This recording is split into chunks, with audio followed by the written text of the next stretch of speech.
दोस्तों, आज मैं जिस ट्रेलर की बात करने वाला हूँ उसे देखकर मुझे एक अजीब सी फीलिंग आई। पहले लगा ये कोई हल्की फुल्की बड़ी कॉमेडी होगी, फिर लगा क्राइम थ्रिलर है और ट्रेलर खत्म होते होते दिमाग बोला भाई ये आखिर है क्या। और यहीं पर प्रीतम एंड पेड्रो ट्रेलर अपना पहला गेम जीत जाता है, क्योंकि आजकल के ज्यादातर ट्रेलर पूरी कहानी पहले ही बता देते हैं, लेकिन ये ट्रेलर आपको सिर्फ इतना बताता है कि कुछ बहुत बड़ा गड़बड़ है, लेकिन क्या है वो खुद पता लगाओ। और सच कहूं, काफी समय बाद ऐसा ट्रेलर आया जिसने मुझे रिव्यू से ज्यादा थ्योरी बनाने पर मजबूर कर दिया। सबसे पहले बात करते हैं अरशद वारसी की।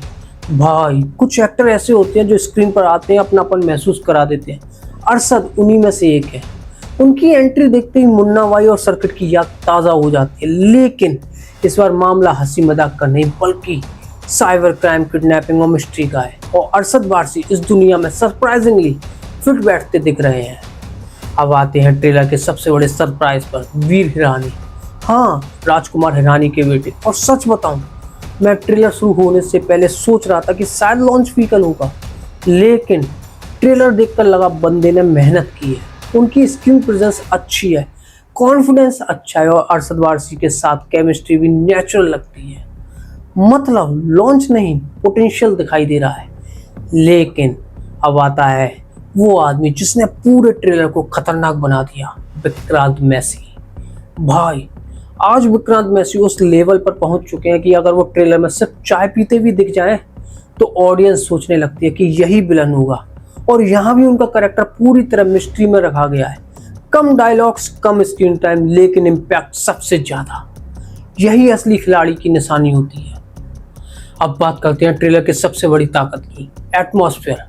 गोवा को हमने कई फिल्मों में देखा है, लेकिन यहाँ गोवा टूरिस्ट स्पॉट नहीं, बल्कि ऐसा लग रहा है कि खूबसूरत समुद्र के नीचे कोई खतरनाक राज दफन है। हर फ्रेम में मिस्ट्री है, हर शॉट में सस्पेंस है और बैकग्राउंड इसको लगातार आपको बेचैन रखता है। मतलब ट्रेलर देखकर ऐसा लगता है जैसे कोई पजल सामने रखा हो जिसका आधा हिस्सा गायब है।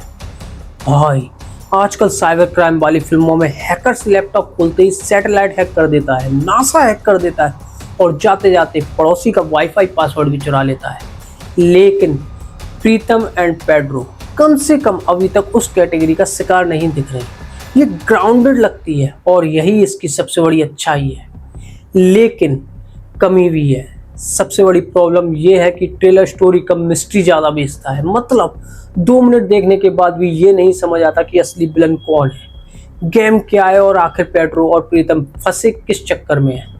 अब कुछ लोग इसे स्मार्ट ट्रेलर कहेंगे और कुछ लोग कंफ्यूजिंग ट्रेलर। मैं बीच में खड़ा हूँ।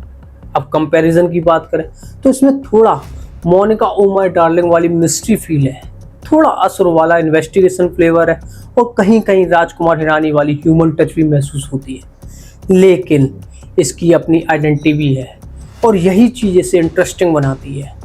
प्रीतम एंड पेड्रो कोई मास एक्शन एंटरटेनमेंट नहीं है, ये एक ऐसी मिस्ट्री थ्रिलर लगती है जो ऑडियंस को आंसर नहीं क्वेश्चन बेच रही है। लेकिन अगर सीरीज की स्टोरी मजबूत नहीं निकली तो ये मिस्ट्री का महल ताश के पत्तों की तरह गिर भी सकता है।